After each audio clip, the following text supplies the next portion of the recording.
Visakhapatnam Andhra university engineering కళాశాల మైదానంలో జీవీఎల్ మహా సంక్రాంతి సంబరాల సందర్భంగా మాజీ రాజ్యసభ సభ్యులు జీవీఎల్ నరసింహారావు ఆధ్వర్యంలో భోగి పండుగ సందర్భంగా భోగి మంటలు కార్యక్రమాన్ని సాంప్రదాయ పద్ధతిలో నిర్వహించారు. 2 ఏళ్లుగా చేసినట్టు ఈ ఏడాది జీవీఎల్ సంక్రాంతి సంబరాలు నిర్వహిస్తున్నట్టు తెలిపారు. భోగి పండుగ సందర్భంగా చెడు పోయి అందరి జీవితాల్లో వెలుగులు నిండాలని ఆకాంక్షించారు. సంక్రాంతి సంబరాలకు కుటుంబ సమేతంగా హాజరు కావాలని పిలుపునిచ్చారు. ఈ కార్యక్రమంలో జీవీఎల్ సతీమణి, బీజేపీ నాయకులు చెరువు రామకోటయ్య తదితరులు పాల్గొన్నారు.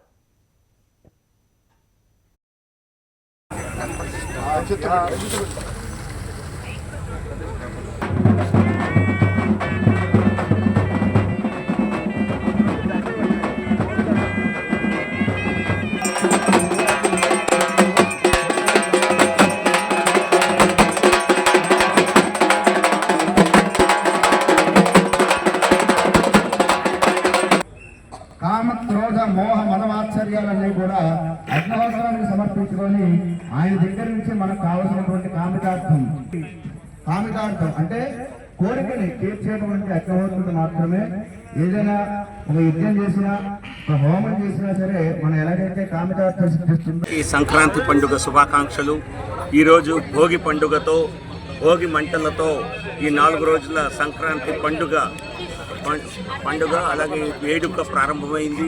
ఇక్కడ విశాఖపట్నంలో ఆంధ్ర యూనివర్సిటీ కాలేజ్ గ్రౌండ్స్లో గత 2 సంవత్సరాలుగా చేసినట్టుగానే ఈసారి జీవీఎల్ మహాసంక్రాంతి సంబరాలు మహాసంక్రాంతి వేడుకల పేరుతో 4 రోజుల పాటు కార్యక్రమాలు నిర్వహించడం జరుగుతోంది.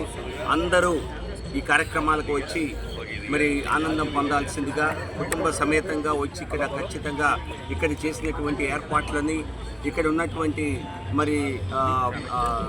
ఉన్నటువంటి వస్తువుల్ని అన్నిటినీ చూసి ఆనందం పొందాలని, ప్రతిరోజు సాయంత్రం ఉండేటువంటి వినోద కార్యక్రమాల్లో అందరూ భాగస్వాములు కావాలని కోరుతున్నాను. ఈ భోగి మన జీవితాల్లో ఉన్నటువంటి గత సంవత్సరంలో మనం పడినటువంటి ఇబ్బందులు కానివ్వండి, గత సంవత్సరంలో జరిగిన చెడు కానివ్వండి, అది పూర్తిగా తొలగిపోయి జీవితంలో అందరి జీవితాల్లో వెలుగు నిండాలని, ఎటువంటి ఆటంకం లేకుండా వచ్చే సంవత్సరం కూడా అందరికీ ఆ భగవంతుడి ప్రసాదించాలనేటువంటి ఆలోచనతో ఈ భోగి మంటలు వేయడం జరిగింది. ఆ భగవంతుడి ఆశీస్సులు అందరికీ ఉండాలని కోరుకుంటూ సంక్రాంతి శుభాకాంక్షలు.